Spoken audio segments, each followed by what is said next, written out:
कल मेरा एक कजन घर आया। ग्रेजुएशन किए 2 साल हो गए हैं। 6-7 महीने तो बहुत कोशिश की नौकरी के लिए, लेकिन जब नहीं मिली तो हार मान ली और घर पर बैठ गया। जब मैंने पूछा कि कोशिश करनी क्यों बंद कर दी तो बोला कि अगर किस्मत में होगी तो मिल जाएगी। मैंने कहा कि तुम्हारी किस्मत तुम्हारे हाथ में है, तो वो बोला कि कौन कहता है कि आदमी अपनी किस्मत खुद लिखता है। अगर ये सच है तो किस्मत में दर्द कौन लिखता है? किस्मत क्या है? क्या ये हमारे जन्म के समय ही निश्चित हो जाती है? क्या इसे हम बदल सकते हैं? इन सब के बारे में जो मेरे कजन से बात हुई, ये वीडियो उसी के ऊपर आधारित है। तो आइए वीडियो को शुरू करते हैं। मेरे कजन ने कहा कि मेहनत क्यों करनी, जो किस्मत में होगा मिल जाएगा। अगर किस्मत में नौकरी लिखी है तो वो मिलकर ही रहेगी। तो मैंने उससे पूछा कि तुम पहले ये बताओ कि किस्मत क्या है? डेस्टिनी, उसने जवाब दिया। मैंने कहा ठीक है डेस्टिनी, बट ये तो इंग्लिश में ट्रांसलेशन हो गया, इसका मतलब क्या है? तो वो बोला हमारे पैदा होने से लेकर मरने तक हमारे साथ जो भी होगा वो भगवान ने या कुदरत ने या नियति ने, अब जो भी नाम दो, फिक्स कर दिया है, वो हमारी किस्मत है। तो मैंने उसे बताया कि ये डेफिनेशन ठीक है पर पूरी तरह से नहीं। हम जिस घर में पैदा हुए, जिन हालातों में, अमीर या गरीब परिवार में, वो हमारा भाग्य या किस्मत है और आप इसे चाहकर भी नहीं बदल सकते। लेकिन आपके भाग्य में उसके बाद जो लिखा है उसे आप बदल सकते हो। तो इसका मतलब किस्मत फिक्स नहीं है, उसने तपाक से कहा। सॉरी, लेकिन अगर ये सच है तो इसका मतलब जो हमने आज तक बड़ों से सुना वो सब झूठ है। मुझे तो आज तक यही बताया गया है कि हमें वही मिलता है जो हमारी किस्मत में है, लेकिन आप कह रहे हो कि हम अपनी तकदीर में लिखा बदल सकते हैं। उसने अपनी बात पूरी करते हुए कहा। तो मैंने उसे समझाया कि तुम किस्मत को गलत तरीके से देख रहे हो। किस्मत एक फिक्स्ड लाइन नहीं है,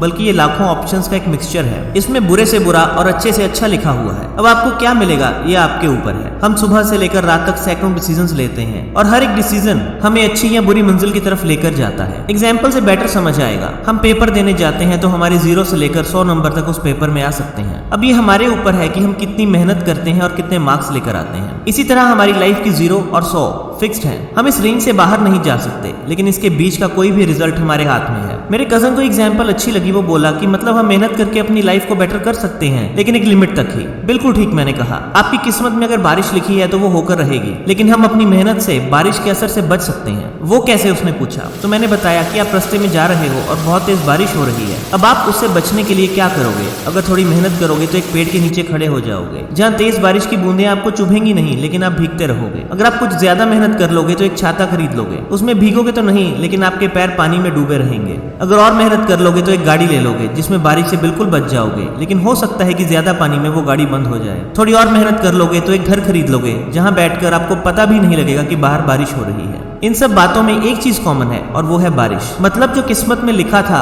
वो होकर रहेगा, लेकिन आप अपनी मेहनत से उसका असर कम कर सकते हो। मेरे कजन को ये बात समझ में आ गई और उसने डिसाइड किया कि वो अगले दिन से ही जॉब के लिए दोबारा ट्राई करेगा। तो अगर ये वीडियो पसंद आया तो प्लीज इसे लाइक करिए, अपने दोस्तों के साथ शेयर करिए और अगर चैनल पर नए हैं तो इसे सब्सक्राइब करिए। Thank you.